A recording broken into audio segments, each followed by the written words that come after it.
Hello बच्चों, this is Aftab Siddiqui और आज लेकर आ गए हैं इलेक्ट्रोमैग्नेटिक इंडक्शन का लेक्चर नंबर 8, जिसके अंदर हम लोग देखने वाले हैं सेल्फ इंडक्शन।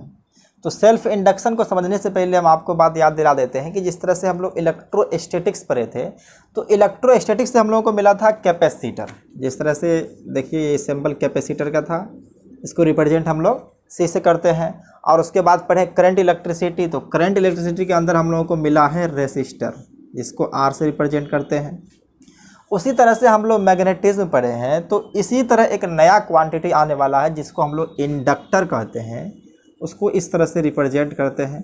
और ये कॉइल को देख करके आपको लग रहा है कुछ सोलेनॉइड टाइप जैसा है, तो इसका इंडक्टेंस को एल से रिप्रेजेंट करते हैं। जिस तरह से कैपेसिटर के पास कैपेसिटेंस होता है, रेसिस्टर के पास रेसिस्टेंस होता है, उसी तरह से इंडक्टर के पास इंडक्टेंस होता है, जिसको कहते हैं कोफिशिएंट ऑफ सेल्फ इंडक्टेंस। इसी के बारे में बात करेंगे।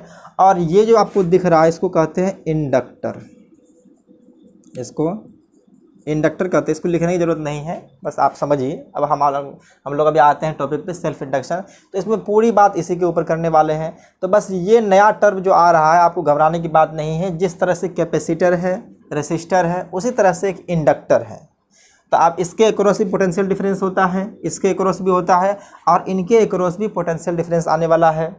इसमें भी चार्ज स्टोर होता है, और इसके अंदर कहा जाए तो मान के चलिए पोटेंशियल ड्रॉप कर रहा है, तो वो कुछ एनर्जी बर्बादी कर रहा है, तो ये भी एनर्जी स्टोर करता है। साथ साथ इसके अंदर भी एनर्जी डेसिपिटेट होता है, और ये भी एनर्जी को डेसिपिटेट करेगा, और साथ साथ ये स्टोर भी करता है जनरली। तो इन सब बात को आज डिटेल में जो है सो डिस्कशन करने वाले हैं। तो आप लोग हेडिंग लगाइए सेल्फ इंडक्टेंस, और बेसिक से चलेंगे किस तरह से ये ऑब्जर्व हुआ और कैसे इसके बारे में जो है सो आगे डिस्कशन हुआ, सबको हम लोग देखने वाले हैं। तो ये लेक्चर नंबर 8 है। तो देखिए यहाँ पे हेडिंग है सेल्फ इंडक्शन। Self induction. तो पहले कुछ एक्सपेरिमेंटल ऑब्जर्वेशन जो आया है उसके बारे में आप लोग को बताते हैं। देखिए पहले ऑब्जर्वेशन जो मिला, अच्छा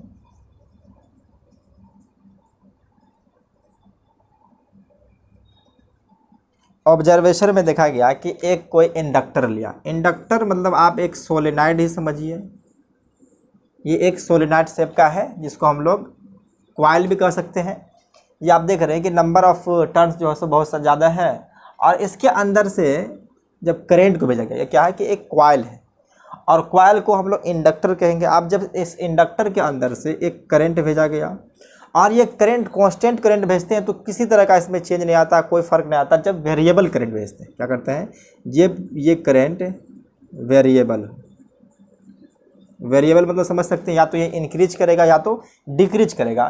तो जब वेरिएबल करंट इसके अंदर भेजा गया, तो इसके अंदर एक इंड्यूस करंट आ जाता है। या तो इसका डायरेक्शन ऐसे भी हो सकता है या ऐसे भी हो सकता है। ये डिपेंड करेगा कि ये करंट इंक्रीज कर रहा है या डिक्रीज कर रहा है। तो इसको हम सब कह सकते हैं, हम लोग कहेंगे इसको इंड्यूस्ड करंट कह सकते हैं। ये जो करंट आया है इसको इंड्यूस करंट कहेंगे। ये करंट सेम कॉइल में हुआ, एक ही कॉइल के अंदर हुआ, ये खुद ब खुद हुआ, तो इसको हम लोग सेल्फ इंड्यूस भी कह सकते हैं। सेल्फ इंड्यूस्ड करंट, सॉरी, इसको चलिए इसको जो है हम लोग सेल्फ इंड्यूस्ड करंट भी कह सकते हैं। तो दो केस लेते हैं, एक में करंट को इंक्रीज करके देखते हैं और सेकंड में डिक्रीज करके देखते हैं। तो पहला हम लोग लेते हैं कि ये इंडक्टर रहा, इस इंडक्टर के अंदर करंट भेज रहे, ये करंट है, ये इंक्रीजिंग करंट, ये टाइम के साथ इंक्रीज कर रहा है। तो ये जब इंक्रीजिंग करंट को भेजते हैं, तो इसके अंदर जो एक नया करंट इंड्यूस होता है। जनरली ईएमएफ आएगा, उसके बाद ही करंट आएगा। तो ये इंक्रीजिंग करंट के अपोजिट डायरेक्शन में एक इंड्यूस करंट आ जाता है, जिसको हम लोग आई से कहते हैं। ये इंक्रीजिंग करंट है, तो इसको फर्स्ट केस मान लीजिए। फर्स्ट केस में देखें कि जब करंट को इंक्रीज करें, टाइम के साथ जब इंक्रीज कर रहा है, तो उसके अपोजिट डायरेक्शन में एक नया करंट आया है जिसको हम लोग इंड्यूस्ड करंट कहेंगे। और सेकेंड क्या है कि जब हम इसको डिक्रीज करेंगे, करंट को डिक्रीजिंग करंट को भेजेंगे, मतलब जो टाइम के साथ घट रहा करंट। अब ये करंट जो है ये डिक्रीजिंग है। अब ये करंट जब टाइम के साथ डिक्रीज कर रहा है तो इसके अंदर जो ईएमएफ नहीं बल्कि करंट जो इंड्यूस हुआ है उसके सेम डायरेक्शन में हुआ है। तो आप देख रहे हैं जब ये करंट इंक्रीज कर रहा है तो इसको डिक्रीज कर रहा है, जब ये करंट डिक्रीज कर रहा है तो इसको सपोर्ट कर रहा है, यानी कि इसको बढ़ाना चाह रहा है। तो आप देख रहे हैं कि ये जो कॉइल है, मतलब ये इंडक्टर जो है, सो इनके जो ओरिजिनल पोजीशन है, जो स्टेट है, इस स्टेट को चेंज होने नहीं दे रहा है। तो इसको कह सकते हैं इट बिहेव लाइक इनर्शिया। आपको पता है कि इनर्शिया काम क्या है कि कोई भी पोजीशन को चेंज होने नहीं देता है। तो यहाँ से कह सकते हैं, चलिए इसको बाद में लिखेंगे। तो पहली बात तो ये है कि यहाँ पे देख रहे हैं कि जब करंट को इंक्रीज कर रहे हैं तो इंक्रीज होने वाले करंट को ये अपोज कर रहा है, और जब करंट डिक्रीज कर रहा है मतलब डाइव कर रहा है, मतलब ख़त्म हो रहा है, तब इसको सपोर्ट कर रहा है। तो यहाँ से हम लोग एक कंक्लूजन लिख सकते हैं स्टार मार्क करके।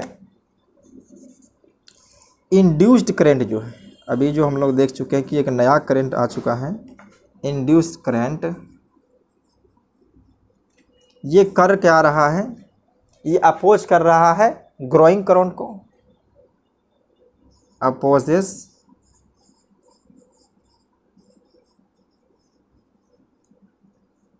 ग्रोइंग करंट, और सपोर्ट कर रहा है डाइंग करंट, मतलब करंट घट रहा है तो ये करंट डाई कर रहा है। तो उसके बाद कह सकते हैं कि ये जो है सपोर्ट कर रहा है,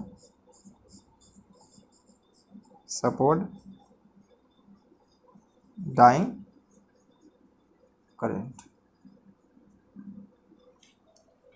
तो आप देख लिए कि जो इंड्यूस करंट आया है, जब भी करंट ग्रो करेगा, ये ग्रो जब भी करंट करेगा तो जो करंट फॉलो होगा एक नया इंड्यूस करंट उसके अपोजिट डायरेक्शन में, और जब करंट डाई करेगा यानी कि करंट खत्म होना चाहेगा तो उसके सेम डायरेक्शन में एक नया इंड्यूस्ड करंट आएगा जो इसको सपोर्ट करेगा। तो ये तो ऑब्जर्वेशन हुआ। तो इसके पीछे का हम लोग रीजन भी देखते हैं कि इसके पीछे का रीजन क्या है। तो इतना आप लोग देख चुके हैं, तो इसको लिखना है तो लिख सकते हैं। चलिए इसका रीजन हम लोग समझते हैं कि इसके अंदर रीजन क्या है ऐसा होने का। तो जनरली आप देख रहे हैं कि हम लोग जो है सो एक इंडक्टर लिए हैं, तो इंडक्टर कुछ नहीं है, एक सोलेनॉइड जैसा शेप है जिसके अंदर बहुत सारा कॉइल है, और उस कॉइल के अंदर जब हम वेरिएबल करंट को भेजते हैं तो एक नया करंट आ रहा है। जब ये नया करंट आ रहा है तो ये नया करंट कैसे आया है, इसके पीछे क्या रीजन है इसको समझते हैं। तो हम लोग रीजन देखते हैं इसके पीछे का।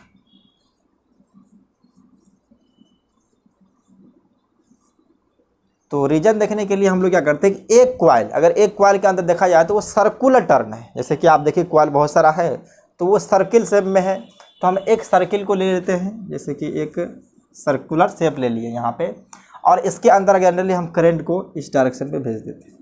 ये करंट इस डायरेक्शन में जा रही है, तो इनके वजह से मैग्नेटिक फील्ड का डायरेक्शन जो होगा वो देखिए, करंट के डायरेक्शन में फिंगर को कर्ल करते हैं तो हमारा थंब जो पॉइंट करेगा वो मैग्नेटिक फील्ड डायरेक्शन होता है। तो यहाँ से पता चल रहा है कि ये मैग्नेटिक फील्ड डायरेक्शन इनवर्ड है, इनवर्ड है। जनरली अगर हम आइडियल सोलेनॉइड के बारे में बात करते हैं तो जो मैग्नेटिक फील्ड होती है इनसाइड, मैग्नेटिक फील्ड जो होती है इनसाइड वो होती है म्यू नॉट एन आई। अगर आप बात करें तो जो मैग्नेटिक फील्ड है डायरेक्टली प्रोपोर्शनल टू करंट है, पता चल रहा है यहाँ पे। तो आउटसाइड के बारे में बात नहीं करें, हम सिर्फ इसके अंदर की बात करें, यानी कि ये कॉइल जो था बहुत सारे टर्न लिए, उस टर्न के अंदर एक सर्किल लिए, एक कॉइल को देखेंगे तो सर्कुलर शेप का है। तो यहाँ से जब हम करंट को इंक्रीज कर रहे हैं तो मैग्नेटिक फील्ड चेंज कर रहा है। तो यहाँ से लिख सकते हैं कि अगर आई को हम इंक्रीज किए, डिक्रीज भी कर सकते हैं, लेकिन हम सिंपल बता रहे हैं कि जब करंट को इंक्रीज करते हैं तो इंक्रीज करने के साथ साथ क्या हो रहा है कि मैग्नेटिक फील्ड जो है ये भी इंक्रीज कर रहा है, मैग्नेटिक फील्ड इंक्रीज किया है। अब इनका एरिया को देखेंगे तो एरिया तो कांस्टेंट है, अगर एरिया कांस्टेंट है, मैग्नेटिक फील्ड इंक्रीज कर रहा है तो फ्लक्स भी इंक्रीज करेगा। तो इनसे लिंक जो फ्लक्स होगा जिसको हम लोग फाई से रिप्रेजेंट करते हैं वो भी इंक्रीज करेगा। अब फ्लक्स इंक्रीज कर रहा है तो फ्लक्स में चेंज आ रहा है, तो ये फ्लक्स में चेंज जो आया है तो इसको हम कह सकते हैं चेंज अकर्स। आप देख ली कि फ्लक्स में चेंज आ चुका है, तो फैराडे लॉ से आप क्या पढ़ चुके हैं शुरुआत के लेक्चर से, अगर कोई फ्लक्स में चेंज आ रहा है तो वहाँ से एक इंड्यूस ईएमएफ आता है, और वो इंड्यूस ईएमएफ का डायरेक्शन वही होता है कि जो उस चेंज को अपोज कर पाए। तो यहाँ से आ जाएगा एक इंड्यूस ईएमएफ, यहाँ से एक इंड्यूस ईएमएफ आएगा, और इस इंड्यूस ईएमएफ से एक इंड्यूस करंट बनेगा। समझ रहे बात? देखिए, करंट इंक्रीज किया तो मैग्नेटिक फील्ड इंक्रीज किया, मैग्नेटिक फील्ड इंक्रीज किया तो फ्लक्स इंक्रीज किया, फ्लक्स जब इंक्रीज किया तो उसके अंदर समझ रहे हैं कि चेंज आ गया है। अब चेंज आ गया है तो उसके अंदर एक ईएमएफ इंड्यूस होगा। अब यहाँ से बनेगा एक इंड्यूस्ड करंट, एक इंड्यूस करंट। इतना बात आपको क्लियर हो चुका है। अब ये इंड्यूस करंट जो हो रहा है लेंज लॉ के अकॉर्डिंग अगर बात करें तो ये लेंज लॉ के अकॉर्डिंग उस कॉज को अपोज करेगा जिसकी वजह से ये इंड्यूस हो चुका है। तो ये इंड्यूस किसकी वजह से हुआ था? ये ओरिजिनल करंट है, ये जो आई है इसी को तो हम ओरिजिनल करंट कहते हैं, ओरिजिनल करंट है। अब इस ओरिजिनल करंट का जो चेंज है उसको अपोज करना चाहेगा। अब यहाँ पे इंक्रीज की वजह से चेंज आया है तो ये इंड्यूस करंट जो जनरली हम जिसको आई लिख रहे थे इंड्यूस करंट, अब ये इंड्यूस करंट डिक्रीज करेगा ओरिजिनल करंट को, तो यहाँ से लिख सकते हैं। अब ये क्या है? It opposes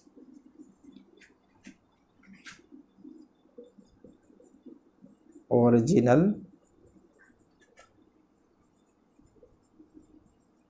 current. अब आपको लॉजिक क्लियर हो चुका होगा कि किस तरह से ये अपोज कर रहा था। अब यहाँ पे आपको पता चल रहा कि जिस तरह से ये कोई क्वाइल है, ये क्वाइल है। अब इस क्वाइल के अंदर जब हम भेजते हैं वेरिएबल करंट, मान लीजिए ये करंट कर रहा है इंक्रीज, ये करंट इंक्रीजिंग। अब ये करंट जब इंक्रीजिंग है तो इस इंक्रीज को डिक्रीज करने के लिए इसको अपोज ही करना पड़ेगा। तो यहाँ से एक आएगा आई इंड्यूस करंट। आपको पता चल चुका है ये आई डैश जो आई लिखे हैं इंड्यूस करंट है जो इसको अपोज कर रहा है। तो अब आपको लॉजिक क्लियर हो चुका होगा कि इसके पीछे का रीजन क्या है। इसको देख लिए हैं तो इसको लिखिए, आगे हम लोग बढ़ते हैं। तो देखिए अब हम लोग इसके सेल्फ इंडक्शन को आगे बढ़ाते हैं। तो यहाँ से फिर से हम लोग लेंगे एक इंडक्टर, इसके अंदर भेजेंगे वेरिएबल करंट। ये करंट जो है वो वेरिएबल है। अब इनके अंदर बहुत सारा क्वाइल है, तो जनरली हम सिंपल एक क्वाइल को देख रहे हैं। तो एक क्वाइल का कुछ एरिया है और इससे मैग्नेटिक फील्ड होगा, तो इनके अक्रॉस जो फ्लक्स गुजरेगा उसको हम लोग फाई लिख देते हैं। तो यहाँ से फाई लिख देते हैं, ये है, इसको कह देते हैं मैग्नेटिक, इसी है magnetic flux linked with one coil.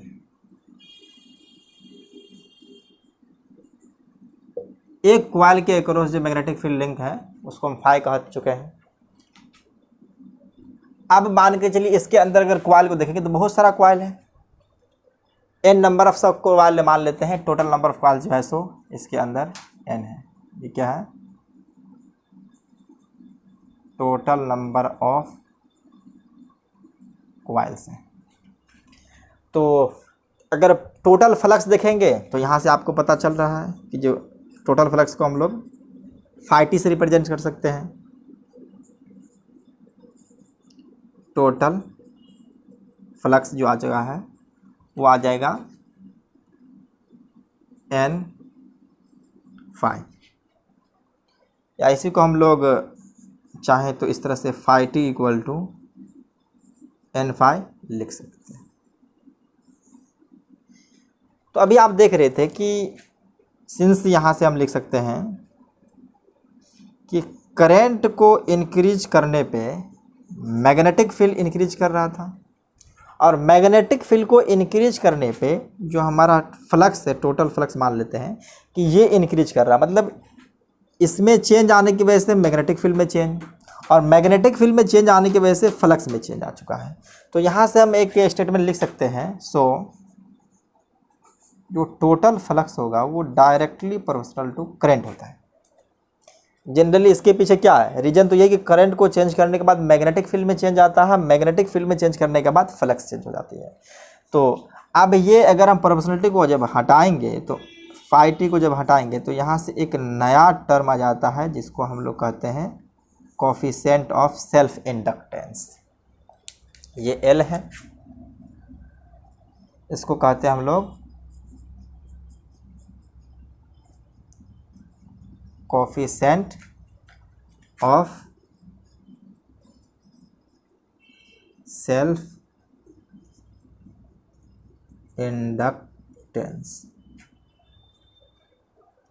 अब इसको थोड़ा सा और आगे बढ़ाते हैं, इस तरफ जगह है।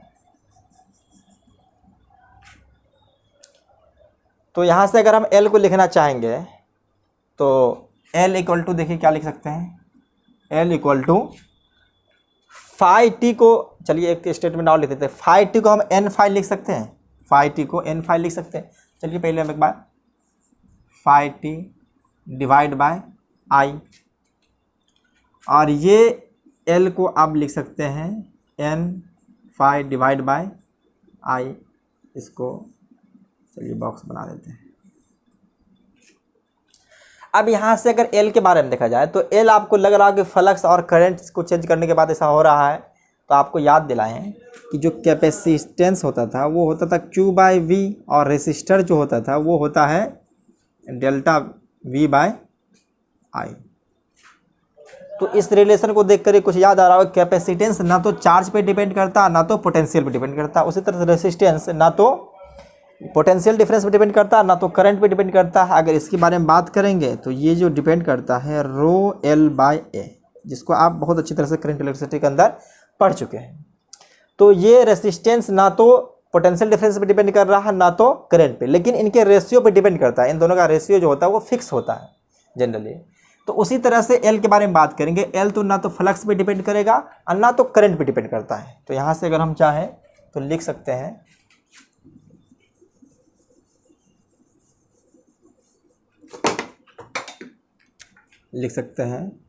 L does not depends on phi and I. ना तो ये फ्लक्स पे चेंज करेगा, तो फ्लक्स पे डिपेंड करेगा, ना तो करंट पे। ये जो डिपेंड करता है अपने shape and size of material या क्वाल पे, ये डिपेंड करता है, depends only shape and size of coil. तो बस दिमाग में हमेशा ये रखना है कि ना तो ये फ्लक्स को चेंज होने से चेंज आएगा और ना तो इनके अंदर करंट को चेंज करने के बाद आएगा। ये तो एन के बारे में जानते हैं कि नंबर ऑफ टर्न्स होता है, तो नंबर ऑफ टर्न्स को हम लोग चेंज कर सकते हैं। अगर क्वाइल के अंदर बहुत ज़्यादा टर्न दे देंगे तो वहाँ से जो है सो एल का वैल्यू चेंज हो सकता है। तो लेकिन जनरली हम फ्लक्स के बारे में बात करें, करंट के बारे में बात करें, तो इन दोनों के चेंज आने से फ्लक्स में किसी तरह का चेंज नहीं आ रहा है। तो इसको लिखिए आप लोग, हम थोड़ा इसको और एक्सपेंड करते हैं। लिख लिए, चलिए देखिए, तो आप देख ही चुके हैं। तो हम लोग इंड्यूस ईएमएफ निकालते हैं। अब इनसे हम लोग इंड्यूस ईएमएफ निकालने की कोशिश करते हैं। तो चलिए, फराडे लॉ के अकॉर्डिंग आप जानते हैं कि जो इंड्यूस ईएमएफ होता है, जिसको हम लोग इसे रिप्रेजेंट करते हैं, वो माइनस में D phi by D T होता है, और ये माइनस साइन आता है लेंज लॉ के अकॉर्डिंग। तो यहाँ से देखिए, जो फाई हम इसको टोटल फाई कह सकते हैं। अब इसको अगर हम एक्सपेंड करेंगे तो देखिए, टोटल फ्लक्स को हम लोग एन फाई लिख सकते हैं। तो चलिए यहाँ से हम लिख सकते हैं कि जो जो टोटल फ्लक्स था उसको जनरली, अभी देखिए यहाँ से देखे थे कि जो फाई टोटल था वो एल आई के इक्विवेलेंट था। तो जनरली हम लोग इस फ्लक्स को L I divide by D T, और ये माइनस साइन रहेगा ही। तो यहाँ से हम लोग एल तो कांस्टेंट है जो अभी देख चुके हैं, तो इस एल को बाहर कर लेते हैं। तो जो ईएमएफ आने वाला है वो ईएमएफ आ जाएगा माइनस में L D I by D T. तो यहाँ से हमको इंड्यूस ईएमएफ मिल चुका है, इंड्यूस ईएमएफ मिल चुका है। अगर यहाँ से हम एल का एसआई यूनिट अगर निकालना चाहें तो देखिए ये इंड्यूस ईएमएफ आ चुका है, इसको हम लोग कहते हैं induce EMF in coil, EMF in coil.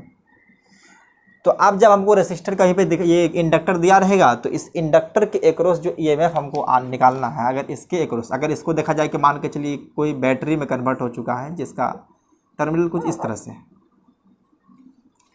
तो अब ये इनका ईएमएफ जो होगा वो ईएमएफ निकालने के लिए हम लोग यही फार्मूला इस्तेमाल करेंगे, माइनस में L D I by D T. तो ये बात आपको क्लियर हो रही होगी शायद। तो चलिए हो गया। तो अब हम लोग यहाँ से एसआई यूनिट भी इसका निकाल सकते हैं, एल का एसआई यूनिट भी अगर चाहें तो निकालने के लिए तो निकाल सकते हैं। तो चलिए हम थोड़ा सा इसको आगे बढ़ा करके लिखते हैं। तो देखिए एल को अगर निकालना है तो ई में डिवाइड कर देते हैं। तो यहाँ से एल इक्वल टू जो आ जाएगा E divide by D I by D T, और माइनस साइन है तो जनरली माइनस साइन रहते थे, इसको मोड लगा देते हैं, इसका एल का मोड लगा देते हैं, मान लेते हैं कि जो ये प्लस हो चुका है। चलिए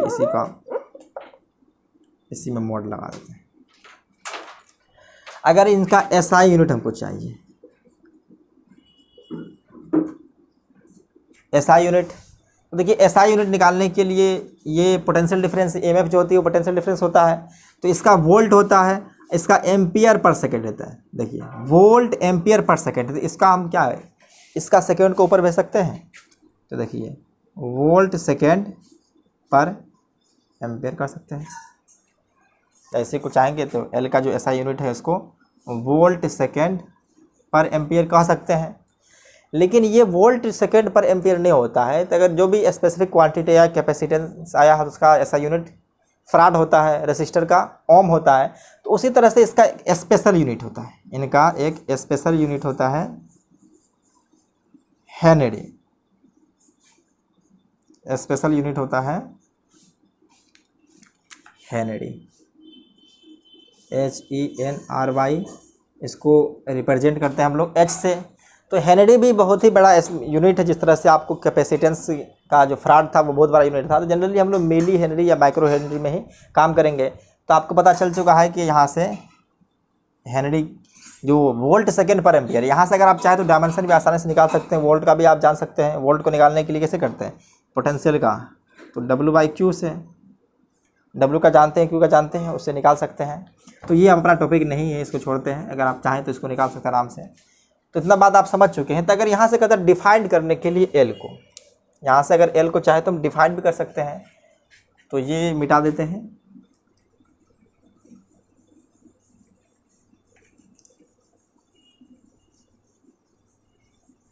चलिए देखिए, अगर कह दिया डिफाइंड एल, ये सब बोर्ड में आता है, यानी बोर्ड का एग्जाम अगर देने वाले हैं तो यहाँ से आता है। ये एल जो है सो कोफिशिएंट ऑफ सेल्फ इंडक्टेंस है। तो एल के जगह पे यहाँ पे लिखिए, एल का वैल्यू जो है वो L equal to E divide by, mod लगा देते हैं यहाँ पे, D I by D T. अगर देखिए if D I by D T equal to 1 ampere per second हो जाए, तब यहाँ से कह सकते हैं then L equal to E. आप इसी को स्टेटमेंट में लिखना चाहेंगे तो चलिए लिख देते हैं, क्योंकि बोर्ड में तो इस तरह से आप लिख नहीं सकते, इसके लिए स्टेटमेंट चाहिए, तो लिख सकते हैं if rate of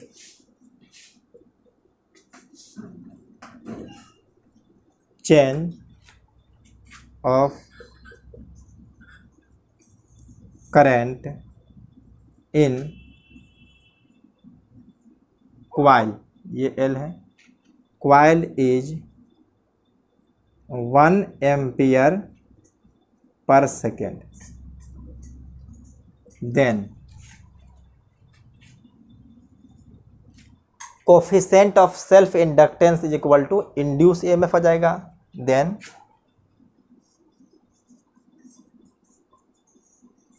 coefficient of self inductance is equal, ये इक्वल है, equal to induced EMF.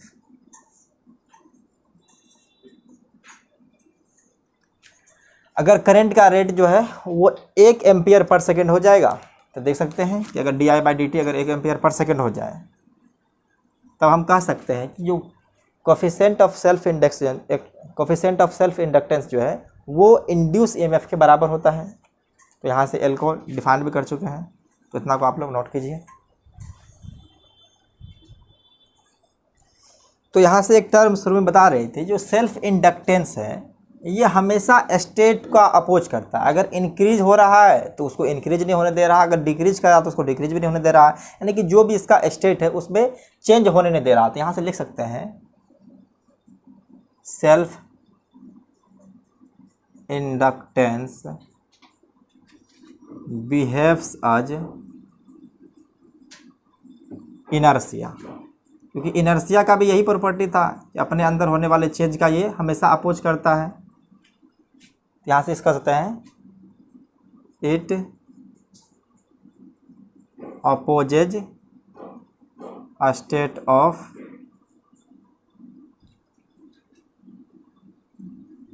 Opposes change in a state, change in a state.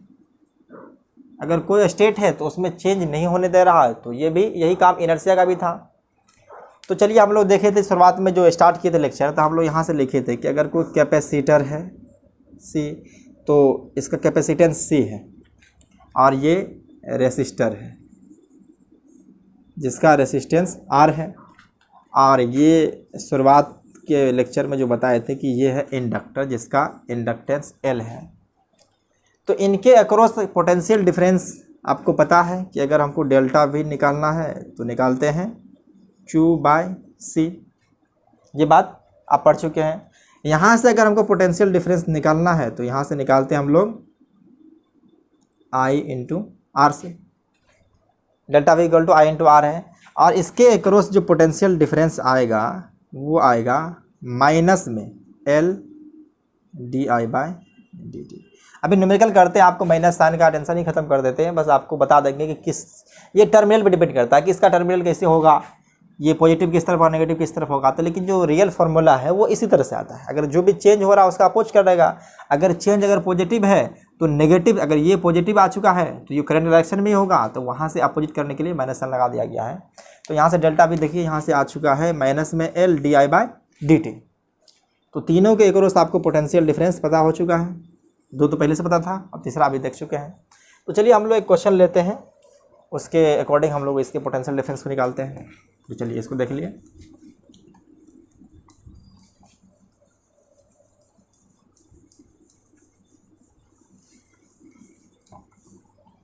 तो क्वेश्चन नंबर फर्स्ट ये है, तो यहाँ से हम लोग एक इंडक्टर लेते हैं,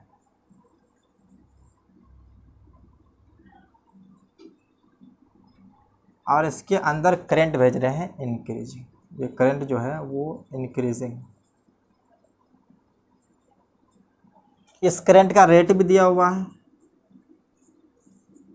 di/dt इक्वल टू मान लीजिए +2 एम्पियर सेकेंड, क्योंकि करंट का एम्पियर और टाइम का सेकेंड हो सकता है।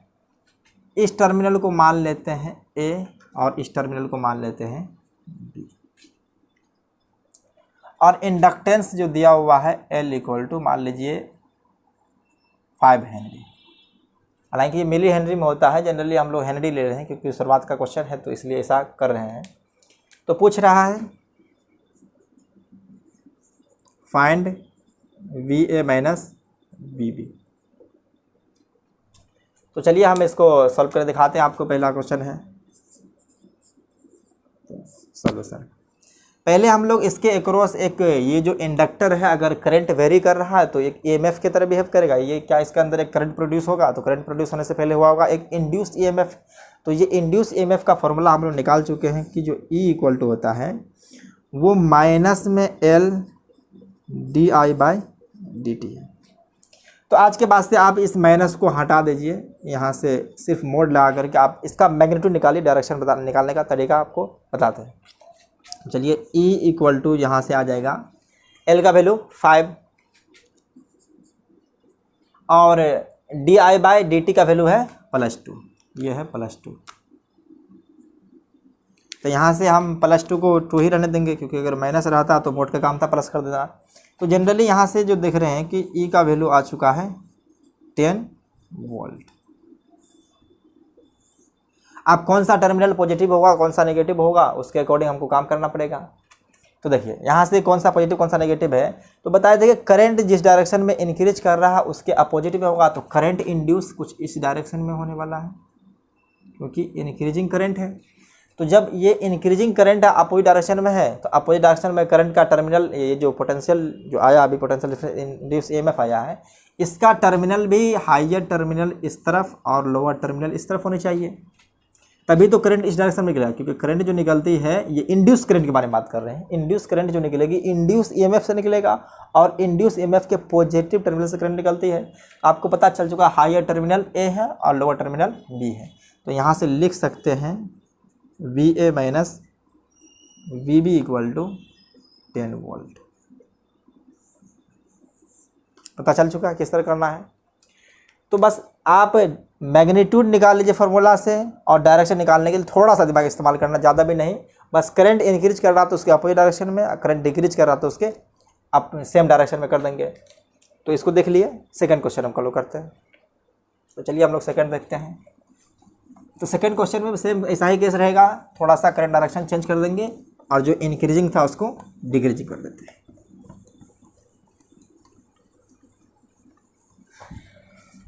तो सेकंड क्वेश्चन फिर से ये इंडक्टर, लास्ट में थोड़ा टेढ़ा मत हो। इस बार करंट इस तरफ से भेजते हैं और ये करंट जो है सो डिक्रीजिंग है और करंट के डिक्रीज होने का रेट भी दे दिया है di/dt। अगर करंट डिक्रीज कर रहा तो di/dt नेगेटिव होगा। तो देखिए इसका भी दे देते हैं -2 ampere per second. Numerical value कुछ भी हो सकता है। और इसका इंडक्टेंस जो ले लीजिए इस बार 2 हेनरी। इस टर्मिनल को कहा कंसिडर कर लेते हैं P, इस टर्मिनल को Q। फाइंड करना है VP minus VQ। Find VP minus VQ। तो चलिए हम लोग पहले मैग्नीट्यूड निकाल लेते हैं। मैग्नीट्यूड निकालने के बाद हम लोग डायरेक्शन किस तरह से होने वाला है वो डिसाइड कर लेंगे। अगर देखिए डायरेक्शन हमको निकालना है तो देखिए ये करंट जो है सो डिक्रीज कर रहा, तो डिक्रीज करने के लिए एक इंड्यूस करंट जो आएगा वो कुछ इस डायरेक्शन में ही आएगा। तो इसका टर्मिनल भी ऐसे ही हो जाएगा। अब टर्मिनल आपको पता चल चुका है कि हायर टर्मिनल भी सेम सेंस में हो जाएगा। तो चलिए हम लोग पहले EMF निकाल लेते हैं।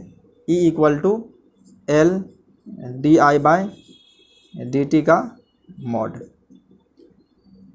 तो L का वैल्यू है 2 और इसका -2। तो ये 2 × 2 -4, तो मोड को हटेगा तो यहाँ से आ जाएगा 4 वोल्ट। तो यहाँ से अगर हम चाहें तो देखिए जो E आ चुका है वो 4 वोल्ट है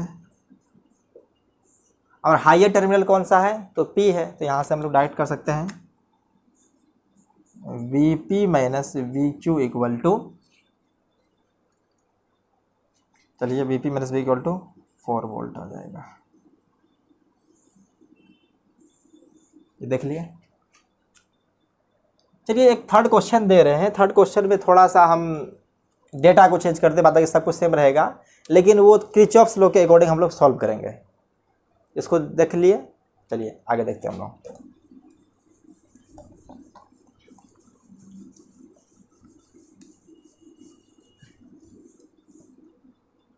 इसको मिटा देते हैं और करंट को इस बार अपोजिट डायरेक्शन में भेजते हैं। ये करंट का रेट भी सेम रहने देते हैं और इसको 4 कर देते हैं।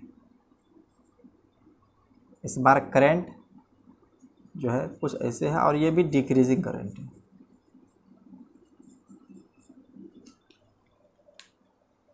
इस बार निकालना है VQ माइनस VP।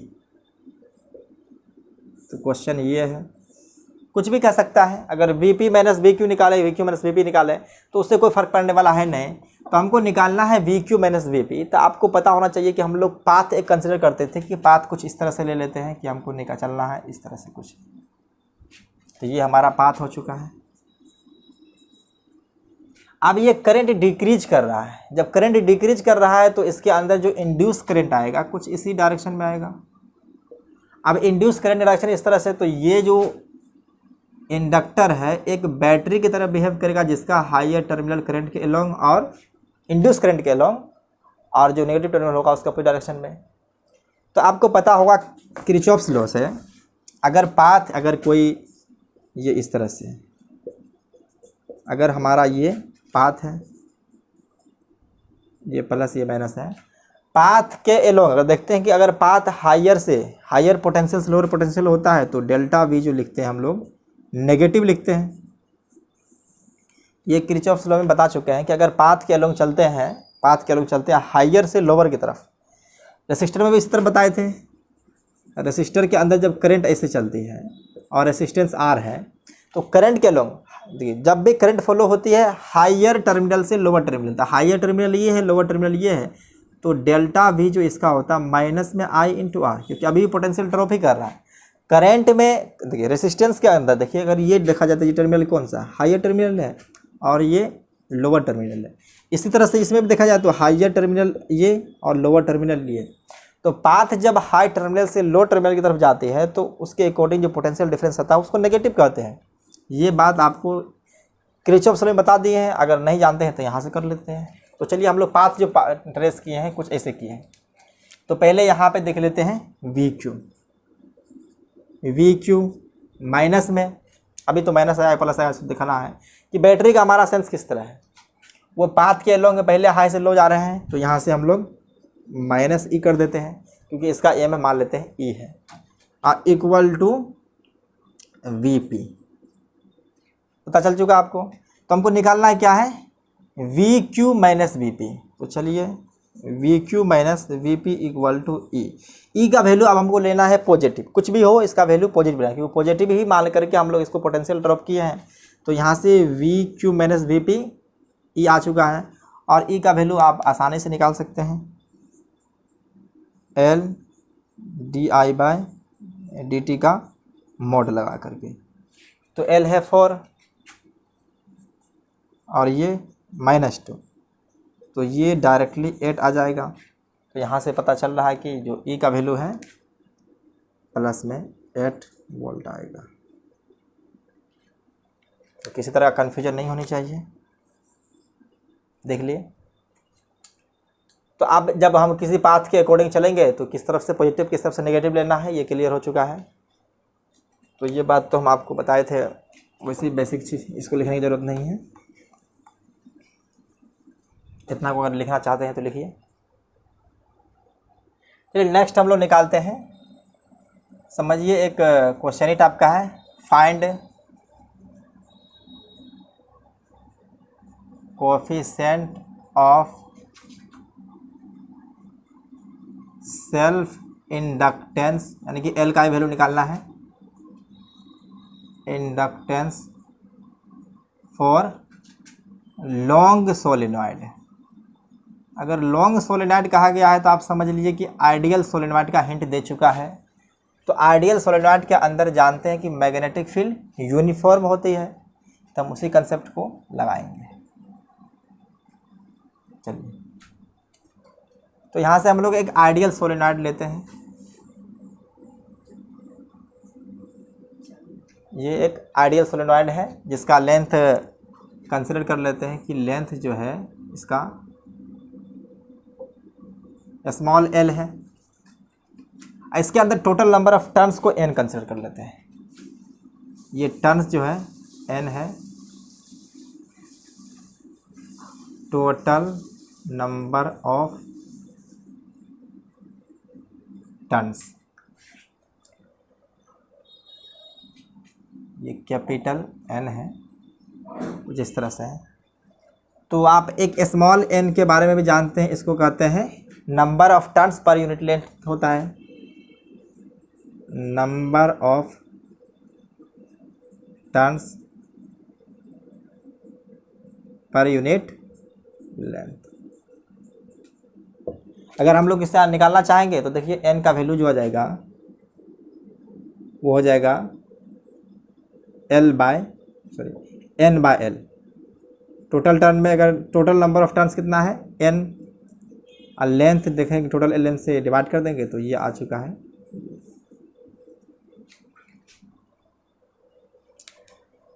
तो चलिए हम लोग इसके अंदर से आप क्या निकालते हैं, रिलेशन जो हमारा है वो देखते हैं कि हमको पहले टोटल फ्लक्स निकालना है। तो पहले फ्लक्स निकालने से पहले हमको मैग्नेटिक फील्ड चाहिए इसके अंदर। तो मैग्नेटिक फील्ड अगर हमको निकालेंगे तो मैग्नेटिक फील्ड का फॉर्मूला होता है म्यू नॉट एन आई। इसके अंदर जो करंट भेजे हैं मान लेते हैं आई है, और इनका रेडियस जनरली मान लीजिए एक कॉइल का रेडियस आर मान लेते हैं, इसका रेडियस आर मान लेते हैं तो एरिया हो जाएगा पाई आर स्क्वायर। इसका रेडियस को जनरली हम लोग स्मॉल आर मान लेते हैं। यह है radius of coil, radius of coil. तो मैग्नेटिक फील्ड ये है, तो एरिया भी आपको पता होना चाहिए कि एरिया को हम लोग लिख सकते हैं पाई आर स्क्वायर, क्योंकि ये टर्न जो है सर्कुलर टर्न है। तो हमको फ्लक्स थ्रू वन कॉइल, ये फ्लक्स है, तो फ्लक्स जो है सो एक के अंदर, इससे एक से जो फ्लक्स निकलेगी वो वन होगा। तो ये लिख सकते हैं यह है फ्लक्स थ्रू वन कॉइल,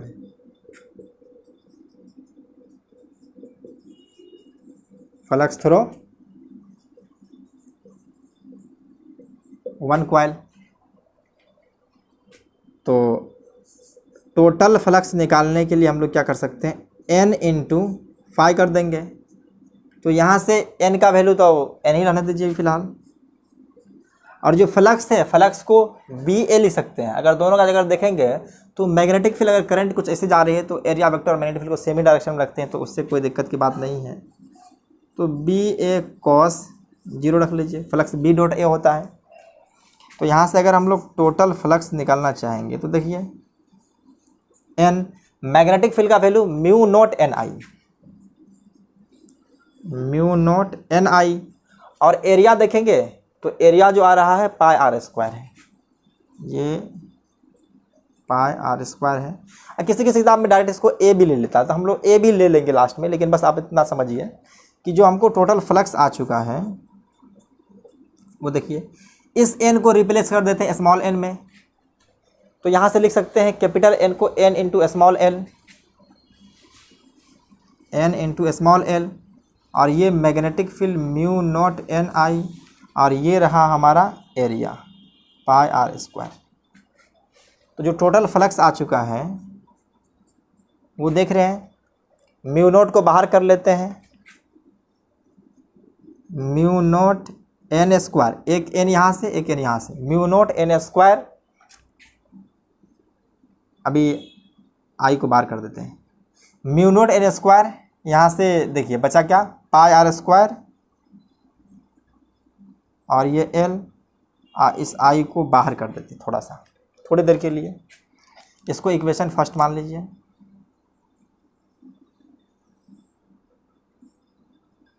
इसको इक्वेशन फर्स्ट मान लेते हैं। और यहाँ पे ही हम लोग थोड़ा सा काम कर लेते हैं कि जो अभी हम लोग देख चुके हैं, जैसे कि we know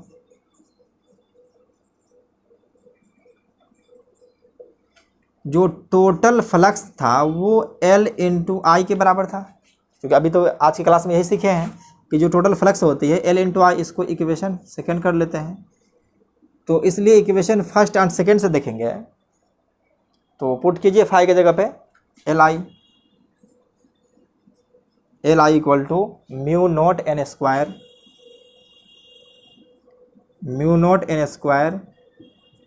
pi square L into I. तो आई आई कैंसिल हो चुका है। अब यहाँ से एल का वैल्यू अगर देखेंगे तो आपको एक जो आ चुका है म्यू नॉट एन स्क्वायर, इसको पाई स्क्वायर और इनको एल ही रहने दीजिए। तो mu naught pi square L आ चुका है। अब देखिए ये पाई आर स्क्वायर क्या था, एरिया था। तो अगर चाहें तो बहुत सारे बुक में डायरेक्ट एरिया भी लिख देते हैं। तो एल को अगर हम लिखना चाहें तो एल को डायरेक्ट ऐसे भी लिख सकते हैं, म्यू नॉट एन स्क्वायर ए इंटू एल। अब ये एरिया इंटू लेंथ जो होता है वॉल्यूम भी होता है, तो बहुत सारी किताबों में देखता है कि यहाँ से डायरेक्ट वी भी लिख सकते हैं। तो एल को अगर आप चाहें तो mu naught N square V, ये वी जो है वॉल्यूम है। तो यहाँ से आपको पता चल रहा है कि जो एल है वो डिपेंड कर रहा है, म्यू नॉट तो कांस्टेंट है उसको छोड़िए, नंबर ऑफ टर्न्स पे, एरिया पे और लेंथ पे। यानी कि जो एल डिपेंड कर रहा है वो shape in size of material पे। देखिए शेप दिख रहा है कि अगर देखना है कि वो शेप किस तरह का है, ये एरिया अगर जितना ज़्यादा होगा उतना, अगर लेंथ जितना होगा तो उस पर होगा। यहाँ से देख सकते हैं, अगर लिखेंगे तो यहाँ से आपको इस बात को आप लोग की कॉपी में नीचे जगह होगा दिख रहा है, depends on shape and size of material. Material पे डिपेंड कर रहा है, ये ना तो फ्लक्स पे डिपेंड किया और ना ही करंट पे डिपेंड किया है। तो यहाँ से आपको पता चल चुका है कि एल का वैल्यू किस तरह से निकालना है। तो आप हमेशा याद रखिएगा एल का वैल्यू इस फॉर्मेट में। अगर एल का वैल्यू अगर हम लोग यूज भी करेंगे तो mu naught N square pi L square, तो इसको एक टर्म में और भी लिखा जाता है। देखिए थोड़ा सा यहाँ भी कर देते हैं जगह की थोड़ा कमी की वजह से। देखिए एन को क्या लिख सकते हैं, एन को एन स्क्वायर बाई एल भी लिख सकते हैं, इसको हम लोग एरिया को ए कर देते हैं। तो देखिए यहाँ से एल का जो वैल्यू आने वाला है, क्योंकि किताबों में जो घुमा घुमा के दिया रहता है ताकि कन्फ्यूजन ना हो, तो यहाँ से म्यू नॉट इसको लिख सकते हैं एन बाय एल का स्क्वायर, और इस एरिया को ए ही लिख सकते हैं, पाई आर स्क्वायर को ए और इसको एल लिख सकते हैं। तो देखिए यहाँ से एन स्क्वायर और ये एल स्क्वायर, तो एक एल स्क्वायर और एक एल कैंसिल हो जाएगा। तो एल का वैल्यू जो यहाँ से आने वाला है mu naught capital N square A divide by L. जब आप देखेंगे तो जितना भी किताब है सब किताब में इतना ही घुमा कर दिया रहता है। देख लिए। तो बस इतना ही, आज के लिए इतना ही। आप लोग पढ़ाई करते रहिए। Take care, bye bye.